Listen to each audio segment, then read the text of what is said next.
오늘은 누가복음 2장 21절에서 40절 말씀으로 보이지 않는 약속을 사는 사람들이란 제목으로 함께 말씀을 나누겠습니다. 할례할 8일이 되매 그 이름을 예수라 하니 곧 잉태하기 전에 천사가 일컬은 바라라. 모세의 법대로 정결 예식의 날이 참에 아기를 데리고 예루살렘에 올라가니 이는 주의 율법에 쓴 바 첫 해에 처음 난 남자마다 주의 거룩한 자라 하니라 한 대로 아기를 주께 드리고 또 주의 율법대로 말씀하신 대로 산비둘기 한 쌍이나 혹은 어린 집비둘기 둘로 제사하려 함이더라. 예루살렘에 시므온이라 하는 사람이 있으니 이 사람은 의롭고 경건하여 이스라엘의 위로를 기다리는 자라. 성령이 그 위에 계시더라. 그가 주의 그리스도를 보기 전에는 죽지 아니하리라 하는 성령의 지시를 받았더니 성령의 감동으로 성전에 들어가매 마침 부모가 율법의 관례대로 행하고자 하여 그 아기 예수를 데리고 오는지라. 시므온이 아기를 안고 하나님을 찬송하여 이르되 주제여 이제는 말씀하신 대로 종을 편안히 놓아 주시는도다. 내 눈이 주의 구원을 보았사오니 이는 만민 앞에 예비하신 것이요 이방을 비추는 빛이요 주의 백성 이스라엘의 영광이니이다 하니 그의 부모가 그에 대한 말들을 놀랍게 여기더라. 시므온이 그들에게 축복하고 그의 어머니 마리아에게 말하여 이르되 보라 이는 이스라엘 중 많은 사람을 패하거나 흥하게 하여 비방을 받는 표적이 되기 위하여 세움을 받았고 또 칼이 내 마음을 찌르듯 하리니 이는 여러 사람의 마음의 생각을 드러내려 함이니라 하더라. 또 아셀 지파 비누엘의 딸 안나가 하는 선지자가 있어 나이가 매우 많더라. 그가 결혼 후 7해 동안 남편과 함께 살다가 가부가 되고 84세가 되었더라.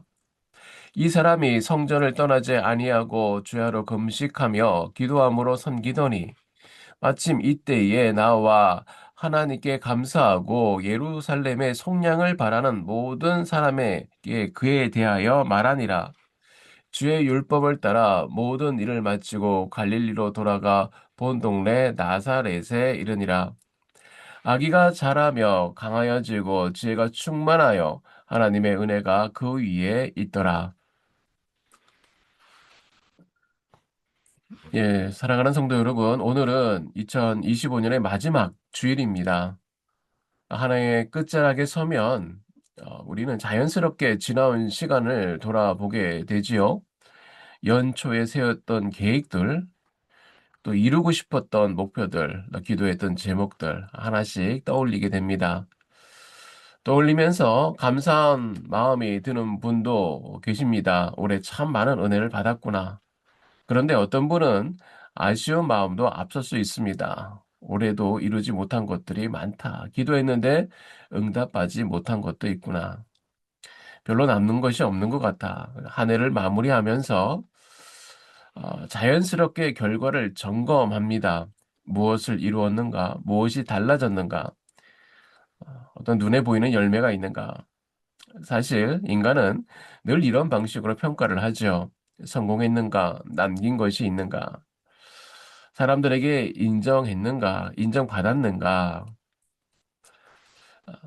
그래서 결과가 분명하지 않으면 쉽게 실패했다, 헛살았다라는 결론을 내리곤 합니다. 그런데 과연 이것이 삶의 전부일까요? 눈에 보이는 결과가 없을 때도 나는 여전히 믿음의 길을 걷고 있다고 말할 수 있습니까? 김일한 목사님이 쓴 책, 무명이라는 책에 이런 내용이 나옵니다. 일본 소설가 히가시오 게이고의 작품 중 어, 마소카 까스로라라는 아마추어 음악가의 이야기입니다. 가스로는 자신이 꿈꾸던 음악이 아니라 먹고 살기 위해 이른바 생계형 음악가로 길을 선택합니다. 그에게 처음 주어진 무대는 화려한 무대가 아니라 평소 하찮게 여기던 아동복지 시설이었습니다. 크리스마스 날 우스꽝스러운 차림으로 아이들 앞에서 그가 부른 노래 재생이라는 제목의 곡이 있었습니다. 그는 그 곡을 직접 작곡, 작사한 노래였어요. 아이들은 그 노래에 큰 관심이 없었어요. 그런데 유독 한 소녀만 그 노래를 끝까지 집중해서 듣습니다. 소년이 그 공연이 끝난 뒤에 가스로에게 다가와 말합니다. 아저씨, 그 노래 다시 한번 불러주세요. 소녀의 이름은 셀이었습니다. 그런데 바로 그날 밤에 그 아동복지시설에 화재가 발생합니다. 셀이는 아저씨에게 부탁합니다. 아저씨, 제 동생이 옥상 위에 있어요. 그 말을 들은 가스로는 망설임 없이 불길 속으로 들어갔어요. 그리고 아이를 살리고 자신은 그 자리에서 목숨을 잃습니다. 이 이야기를 눈에 보이는 기준으로만 보면 어떻습니까? 이름 없는 생계형 음악가가 평생 성공하지 못한 한 사람이 결국 아무것도 남기지 못하고 죽은 실패자처럼 보입니다. 그런데 히가시노 게이고는 이 장을 이렇게 마무리합니다. 지금 일본에서 가장 유명한 가수가 된 쉐리의 데뷔곡이자 그녀가 공연의 마지막마다 부르는 노래 재생을 수많은 관중이 숨죽여 듣고 있습니다. 가스로는 아무런 열매를 맺지 못하고 죽었습니다. 그러나 그는 씨앗을 심었어요. 보이지 않는 자리에서 보이지 않는 열매를 심었습니다. 김남 목사님은 이 이야기를 통해 이렇게 말합니다. 그리스도인이라는 것은 내가 닿을 수 없는 영역을 염두에 두고 사는 사람들이라는 것이에요. 하나님 안에서는 끝처럼 보이는 지점이 참된 시작이 될 수 있는 경우가 많다는 것입니다.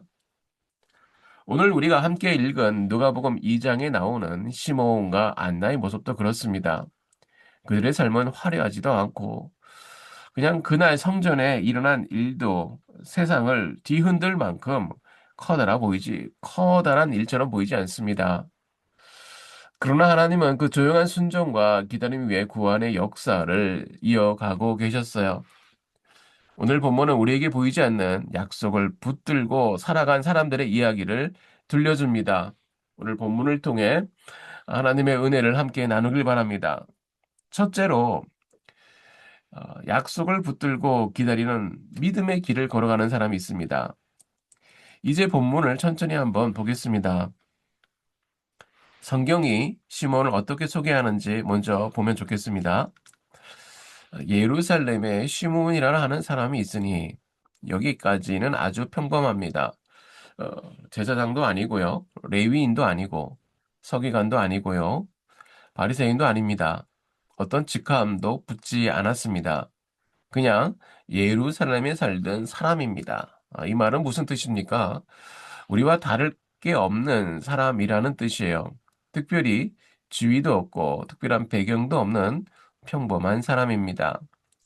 그런데 성경은 바로 이 사람의 삶의 중심을 보여줍니다. 아, 이 사람은 의롭고 경건하여 이스라엘의 위로를 기다리는 자라. 여기서 중요한 단어가 하나 나옵니다. 기다리는 자라. 시몬을 설명하는 핵심이 바로 이것입니다. 이 사람은 기다리는 사람이었어요. 그러면 무엇을 기다렸을까요? 이스라엘의 위로. 이것은 그냥 마음이 편해지는 정도의 위로가 아닙니다. 이 표현은 이사야 선지자가 자주 사용한 말이에요. 이사야 40장 1절에 너희 하나님이 이르시되 너희는 위로하라 내 백성을 위로하라. 하나님이 메시아를 보내셔서 이스라엘을 구원하시는 것, 그 약속의 성취를 가리키는 말입니다. 시므온은 이것을 기다렸어요. 그 당시 상황을 잠깐 생각해 보시면 좋겠습니다. 로마 군인들이 거리를 활보하고 있었습니다. 성전 꼭대기에는 로마의 상징이 걸려 있었어요. 유대인들은 무거운 세금에 시달렸고요. 자기 땅에서 이방인의 눈치를 보며 살아야 했습니다. 하나님이 약속하신 메시아는 수백 년째 오지 않으셨어요. 말라기 선지자 이후 400년 동안 하나님의 음성도 들리지 않았습니다. 하나님이 정말 일하고 계신 걸까? 이런 질문이 자연스럽게 나올 수밖에 없는 시대였습니다. 눈에 보이는 것만 보면 희망이 없었어요. 믿음을 내려놓아도 이상하지 않은 상황이었습니다. 그런데 시몬은 포기하지 않았어요. 왜 그랬을까요? 그는 보이는 현실이 아니라 보이지 않는 약속을 붙들고 있었기 때문입니다. 26절을 보시겠습니다. 그가 주의 그리스도를 보기 전에는 죽지 아니하리라 하는 성령의 지시를 받았더니, 이 말씀을 가만히 생각해 보시면 좋겠습니다. 이 약속은 시몬의 인생을 완전히 다르게 만들었습니다. 아침에 눈을 뜰 때마다 이런 생각을 했을 것이에요. 나는 아직 끝난 인생이 아니다. 하나님이 하실 일이 남아있다. 해가 저물고 하루가 지나가도 이렇게 생각했을 것이에요. 오늘은 아니었지만 약속은 여전히 유효하다. 성경은 시몬이 얼마나 오래 기다렸는지를 말해주지 않습니다. 왜 그럴까요? 기다린 기간이 중요해서가 아니라 붙들고 있던 대상이 중요했기 때문입니다. 시몬의 기다림은 체념이 아니었어요. 어쩔 수 없이 하고 한숨 쉬는 기다림이 아니었습니다. 막연한 낙관도 아니었어요. 언젠간 잘 되겠지 하는 희망 고문도 아니었습니다. 시므온의 기다림은 이런 것이었어요. 약속하신 분이 하나님이시니 하나님은 거짓말하지 않으신다. 이 약속이 있었기 때에 시몬은 상황이 바뀌지 않아도 무너지지 않았습니다. 아직 메시아를 보지 못했지만 이미 약속 안에서 살고 있었습니다. 우리도 이런 시간을 살 때가 있습니다. 기도해도 바로 응답이 오지 않습니다. 상황은 그대로입니다. 오히려 더 어려워지는 것처럼 느껴질 때도 있습니다. 그때 하나님께 질문을 하죠. 하나님 언제까지입니까? 여러분, 이 질문은 나쁜 질문이 아니에요. 시편 기자들도 이렇게 물었습니다. 그러나 이 질문만 붙들고 있으면 지칩니다. 기다림이 고통이 됩니다. 오늘 본문은 우리에게 다른 질문을 하도록 이끕니다. 지금 내가 붙들어야 할 하나님의 약속은 무엇입니까? 하나님의 약속을 바라보는 것입니다. 평화는 환경이 나아질 때 오는 것이 아니에요. 내가 바라는 직장이 생겼다고 평안해지는 것도 아닙니다. 그토록 원했던 병이 나아야 평안한 것도 아니에요. 자녀들이 돌아와야 평안한 것도 아닙니다. 평안은 상황이 아니라 약속에 발을 디딜 때 시작이 됩니다. 시몬은 아직 아무것도 바뀌지 않았을 때부터 이미 평안을 향한 길을 걷고 있었어요. 왜냐하면 그는 하나님의 약속을 붙들고 있었기 때문입니다. 여러분 지금 무엇을 붙들고 계십니까? 눈에 보이는 현실입니까? 아니면 보이지 않는 하나님의 말씀입니까? 시몬처럼 하나님의 약속을 붙들고 주의 평안 안에 사는 저와 여러분 되시기를 바랍니다. 그 약속이 우리를 끝까지 붙들어 주실 것입니다. 두 번째, 성령의 인도하심을 따르는 순종의 길을 가는 사람들입니다. 이제 27절을 보시겠습니다. 성령의 감동으로 성전에 들어가매 시므온이 그날 성전에 간 것은 우연이 아니었습니다. 습관적으로 간 것도 아니었어요. 성령의 감동으로 갔습니다. 무, 무언가 그의 마음을 이끌었어요. 오늘은 성전에 가야 할 것 같다. 설명할 수 없지만 가야 할 것 같다. 시므온은 그 내면의 이끌림에 순종했습니다. 38절에 안나도 보시면 좋겠습니다. 마침 이때에 나와서 안나가 그 순간 그 자리에 있었던 것도 우연이 아닙니다. 마침 이라는 말에 주목해 봅시다. 우리는 눈에 우연처럼 보이지만 하나님의 눈에는 정확한 타이밍이었습니다. 그날 예루살렘 성전이 어떠했을지 잠깐 상상해 보면 좋겠습니다. 성전은 늘 붐비었어요. 제사 드리온 사람, 제사 드리러 온 많은 사람, 기도하러 온 사람, 정결 예식을 위해 온 사람, 수많은 사람들이 드나들었습니다. 그날도 아기를 데리고 온 부모가 여럿이 있었을 것이에요. 율법에 따르면 첫 아들을 낳은 부모는 정결 예식을 위해 성전에 와야 했기 때문입니다. 수많은 부모, 수많은 아기, 겉으로 보기에는 다 비슷했습니다. 그런데 시몬은 그 많은 아기들 중에 예수님을 알아보았어요. 어떻게 가능했을까요? 성령께서 알려주셨기 때문입니다. 시몬의 눈에 특별한 능력이 있었던 것은 아니에요. 그는 성령의 인도하심에 민감한 사람이었습니다.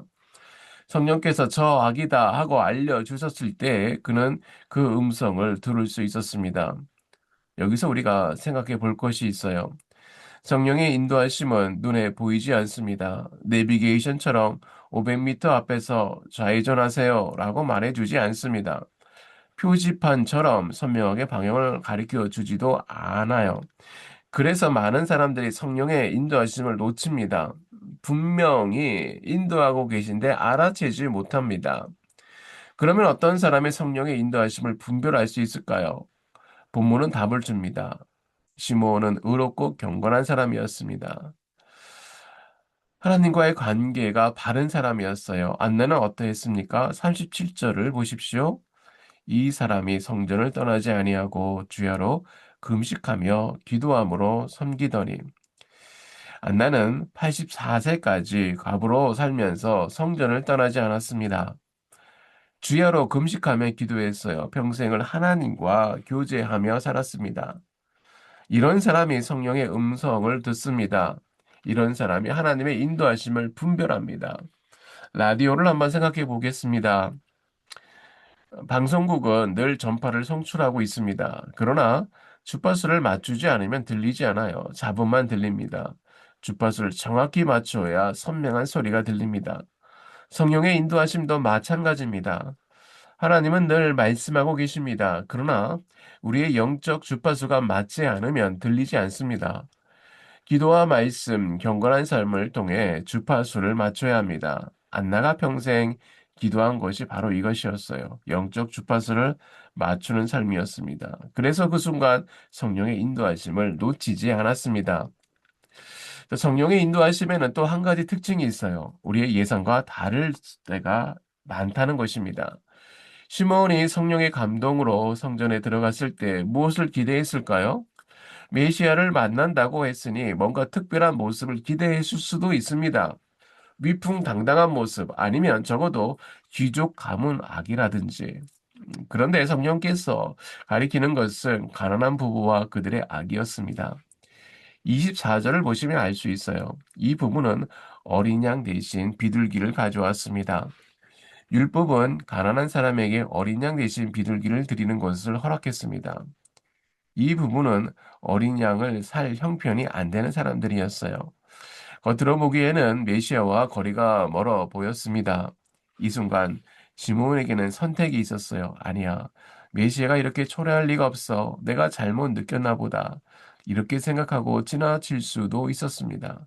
그러나 시몬은 성령의 인도하심을 따랐어요. 자기 생각이 아니라 성령의 음성에 순종했습니다. 그리고 아기에게 다가왔고 품에 안았고 하나님을 찬송했어요. 만약 시므온이 그날 자기 생각을 따랐다면 어떻게 되었을까요? 평생 기다린 메시아를 눈앞에 두고 놓쳤을 것입니다. 우리의 삶도 이런 순간이 있어요. 성령께서 인도하시는 길이 우리의 예상과 다를 때가 있죠. 더 좋은 길로 인도해 주실 것 같았는데 오히려 낮은 길로 이끄실 때가 있습니다. 더 빠른 길을 기대했는데 돌아갈 길을 가리키실 때도 있어요. 이럴 때 우리는 어떻게 해야 합니까? 이건 아닌 것 같아. 하나님이 이런 길로 인도하실 리가 없어. 이렇게 생각하고 자기 길을 갈 수도 있어요. 아니면 시몬처럼 순종할 수도 있습니다. 이해가 되지 않아도 내 생각과 달라도 성령의 인도하심을 따를 수 있어요. 성령의 인도하심을 따르려면 두 가지가 필요합니다. 첫째, 들을 수 있어야 되고요. 둘째, 들었으면 순종해야 합니다. 내 생각과 다르더라도, 내 계획과 어긋나더라도 성령께서 인도하신 대로 따라가야 하는 것이에요.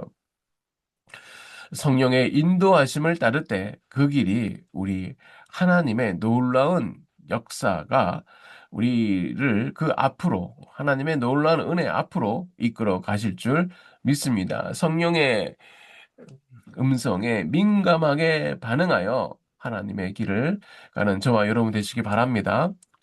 세 번째, 보이지 않는 삶의 열매를 심는 신실한 사람들이 있습니다.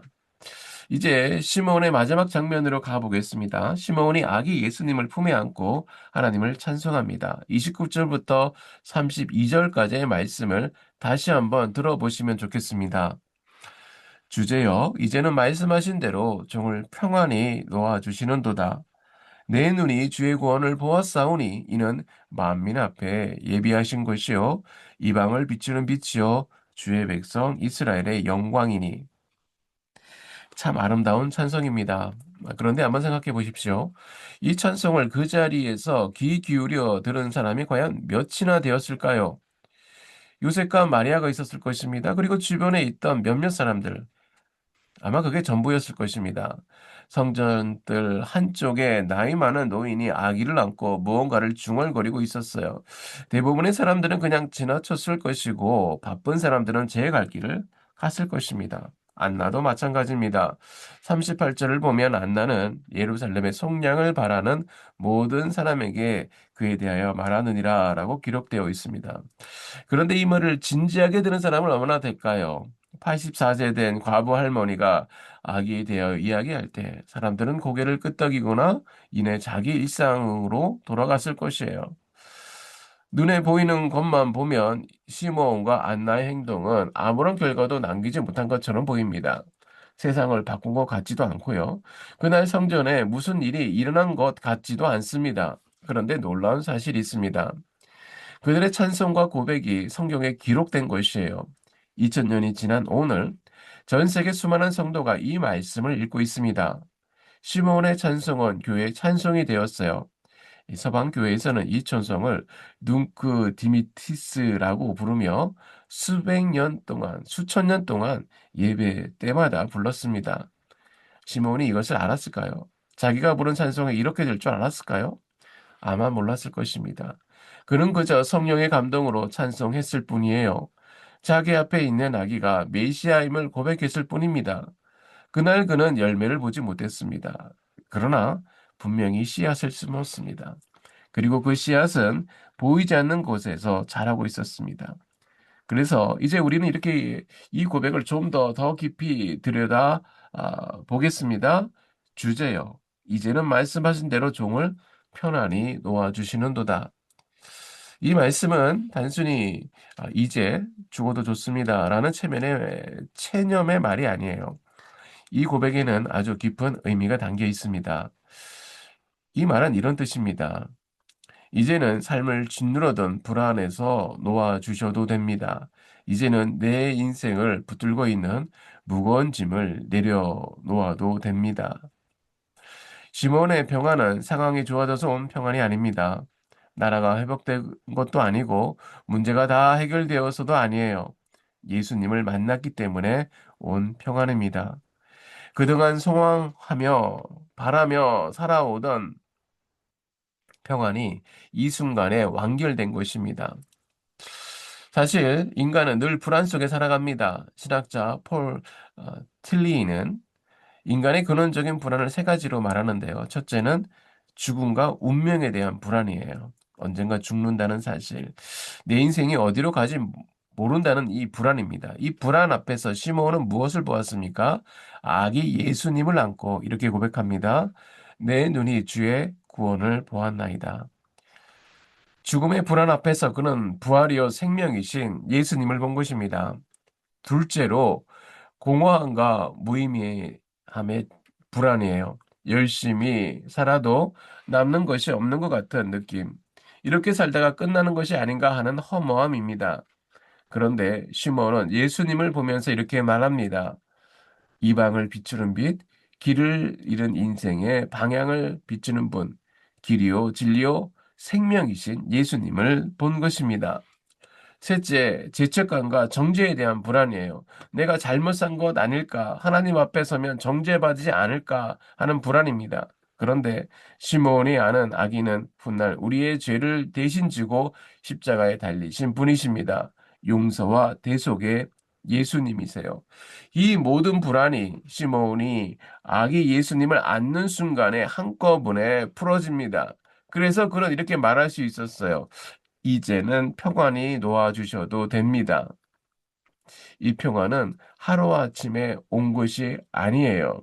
시몬은 환란 속에서 인내했고요. 인내 속에서 연단됐고요. 그리고 그 연단은 그를 소망으로 이끌었습니다. 그 소망이 바로 이 순간 예수님 안에서 완성된 것이에요. 우리도 보이지 않는 열매를 심는 사람들입니다. 부모가 자녀의 이름을 부르며 기도합니다. 당장은 아무 변화가 없어 보이죠. 그러나 그 기도는 씨앗입니다. 주일학교 교사가 매주 아이들을 가르칩니다. 아이들은 금방 잊어버리는 것 같습니다. 그러나 말씀은 마음 어딘가 심어지고 있습니다. 우리는 모든 열매를 다 볼 필요가 없습니다. 심는 것은 우리의 몫입니다. 자라게 하시는 분은 하나님이십니다.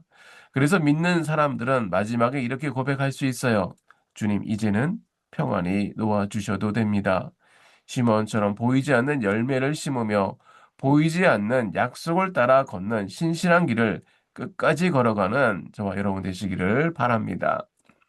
말씀의 결론입니다. 이제 말씀을 맺겠습니다.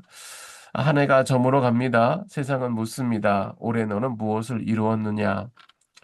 그러나 오늘 본문은 다른 질문을 던집니다. 올해 너는 무엇을 붙들었느냐? 누구의 인도를 받았느냐? 어떤 씨앗을 심었느냐? 여러분 가운데는 시몬처럼 오래 기다려 온 분도 계실 것이고 안나처럼 묵묵히 섬겨온 분도 계실 것입니다. 그러나 시몬이든 안나든 우리 모두에게 필요한 분은 오직 한 분, 예수 그리스도이십니다. 시몬이 아기 예수를 품에 안고 고백했습니다. 주제여, 이제는 말씀하신 대로 종을 편안히 놓아주시는도다. 이 평화는 상황이 좋아져서 온 것이 아니에요. 예수님을 만났기 때문에 온 평안입니다. 예수 그리스도를 소망하며 살아가는 삶이 평안의 삶이고 그 예수 그리스도를 만날 때 그 평안은 완결됩니다. 우리의 소망 되시는 예수 그리스도와 하루하루 동행하셔서 이 땅을 인내하며 기쁨으로 천국을 누리며 살아가는 여러분 되시기를 바랍니다. 주님께서 말씀하셨어요. 수고하고 무거운 짐진 자들아 다 내게로 오라. 주 안에서 참된 평안이 있고 쉼이 있습니다. 이 평안 가운데 오늘 한 주를 또 살아가는 여러분이 되시기를 또 우리 주 예수 그리스도와 함께 동행하는 기쁨을 날마다 누리시기를 주님의 이름으로 축원합니다. 기도하시겠습니다. 하나님 아버지, 이제 2025년 마지막 주일을 맞이합니다. 한 해를 돌아보며 이루지 못한 것들 때문에 아쉬운 마음도 있습니다. 그러나 오늘 시몬의 고백을 통해 깨닫습니다. 참된 평화는 상황이 아니라 오직 예수 그리스도에 있음을 고백합니다. 주님, 우리에게 세상이 알 수 없는, 세상에 줄 수 없는 그 평안을 허락하여 주시옵소서.